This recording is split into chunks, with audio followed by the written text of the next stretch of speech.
ओम श्री परमात्मने नमः। ओम नमो भगवते वासुदेवाय। श्रीमद्भागवतम महापुराण चतुर्थ स्कंध अध्याय 5वां। वीरभद्र कृत दक्ष यज्ञ विध्वंस और दक्ष का वध।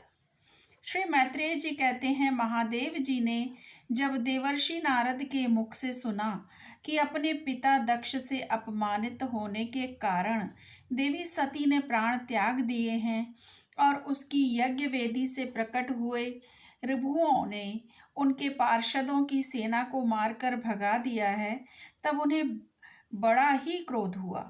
उन्होंने उग्र रूप धारण कर क्रोध के मारे होंठ चबाते हुए अपनी एक जटा उखाड़ ली, जो बिजली और आग की लपट के समान दीप्त हो रही थी, और सहसा खड़े होकर बड़े गंभीर अट्टहास के साथ उसे पृथ्वी पर पटक दिया।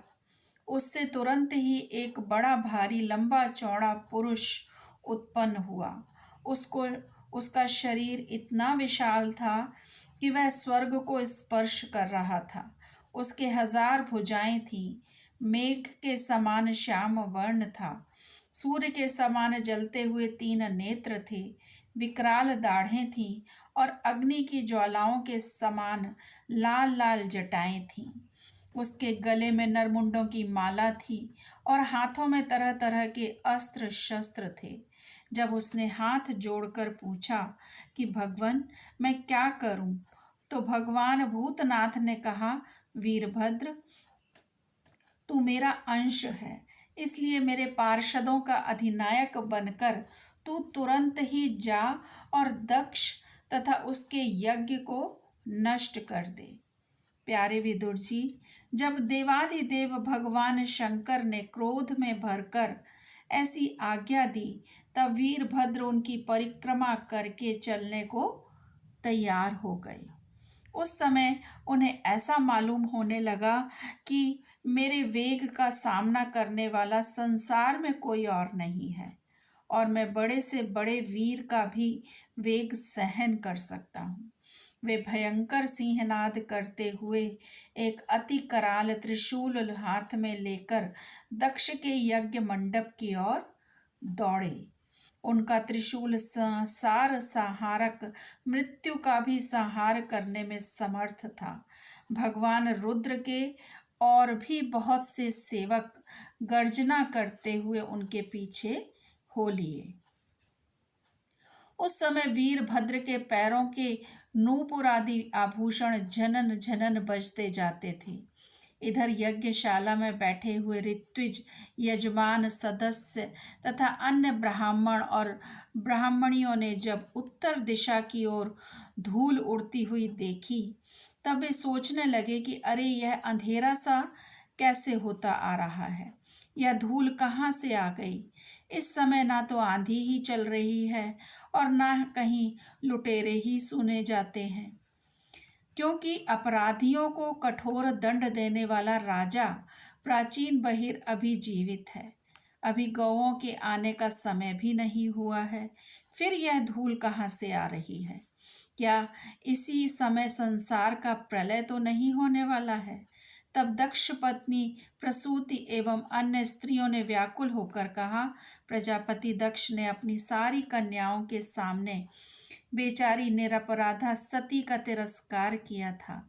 मालूम होता है यह उसी पाप का फल है, अथवा हो न हो यह संहार मूर्ति भगवान रुद्र के अनादर का ही परिणाम है।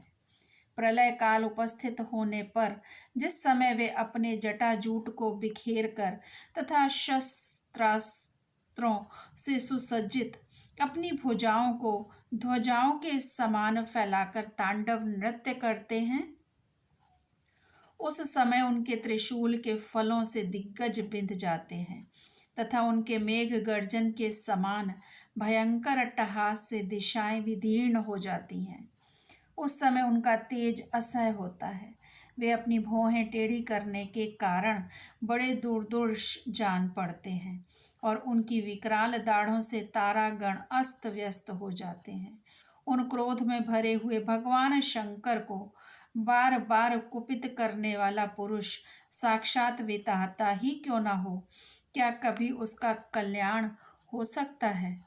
जो लोग महात्मा दक्ष के यज्ञ में बैठे थे, वे भय के कारण एक दूसरे की ओर कातर दृष्टि से निहारते हुए ऐसी ही तरह तरह की बातें कर रहे थे कि इतने में ही आकाश और पृथ्वी में सब ओर सहस्त्रों भयंकर उत्पात होने लगे।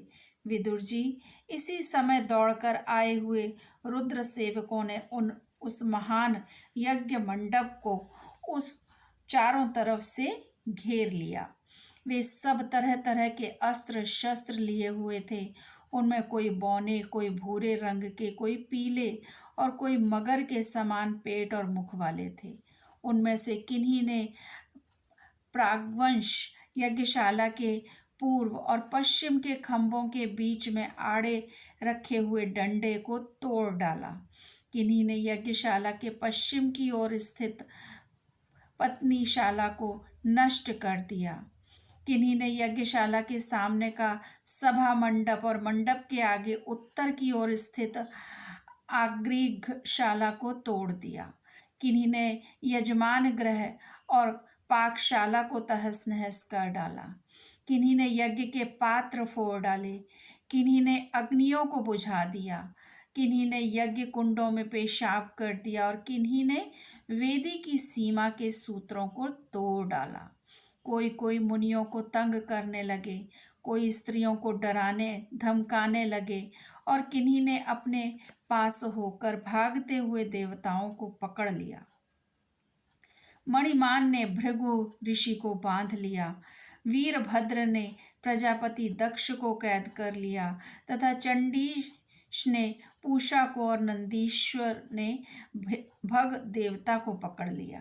भगवान शंकर के पार्षदों की यह भयंकर लीला देखकर तथा उनके कंकड़ पत्थरों की मार से बहुत तंग आकर वहां जितने ऋत्विज सदस्य और देवता लोग थे, सब के सब जहां तहां भाग गए। भृगुजी हाथ में सुषुवा लिए हवन कर रहे थे। वीरभद्र ने इनकी दाढ़ी मूछ नोच ली, क्योंकि इन्होंने प्रजापतियों की सभा में मूछें ऐंठते हुए महादेव जी का उपहास किया था। उन्होंने क्रोध में भरकर भग देवता को पृथ्वी पर पटक दिया और उनकी आंखें निकाल ली, क्योंकि जब दक्ष देव सभा में श्री महादेव जी को बुरा भला कहते हुए श्राप दे रहे थे, उस समय इन्होंने दक्ष को सैन देकर उकसाया था। इसके पश्चात जैसे अनिरुद्ध के विवाह के समय बलराम जी ने कलिंग राज के दांत उखाड़े थे, उसी प्रकार उन्होंने पूषा के दांत तोड़ दिए। क्योंकि जब दक्ष ने महादेव जी को गालियां दी थीं, उस समय ये दांत दिखाकर हंसे थे। फिर वे दक्ष की छाती पर बैठकर एक तेज तलवार से उसका सिर काटने लगे, परंतु बहुत प्रयत्न करने पर भी वे उस समय उसे धड़ से अलग न कर सके। जब किसी भी प्रकार के अस्त्र शस्त्र से दक्ष की त्वचा नहीं कटी, तब वीरभद्र को बड़ा आश्चर्य हुआ और वे बहुत देर तक विचार करते रहे। तब उन्होंने यज्ञ मंडप में यज्ञ पशुओं को जिस प्रकार मारा जाता था, उसे देखकर उसी प्रकार दक्ष रूप उस यजमान पशु का सिर धड़ से अलग कर दिया। यह देखकर भूत प्रेत और पिशाच आदि तो उनके इस कर्म की प्रशंसा करते हुए वाह वाह करने लगे और दक्ष के दल वालों में हाहाकार मच गया। वीरभद्र ने अत्यंत कुपित होकर दक्ष के सिर को यज्ञ की दक्षिणाग्नि में डाल दिया और उस यज्ञशाला में आग लगाकर यज्ञ को विध्वंस करके वे कैलाश पर्वत को लौट गए। ओम नमो भगवते वासुदेवाय। श्री कृष्ण अर्पणम अस्तु। हरे कृष्ण। अगर आपको मेरा चैनल और मेरी वीडियोस पसंद हैं तो मेरे चैनल को सब्सक्राइब करें और वीडियोस को लाइक और शेयर करें। हरि ओम तत्सत।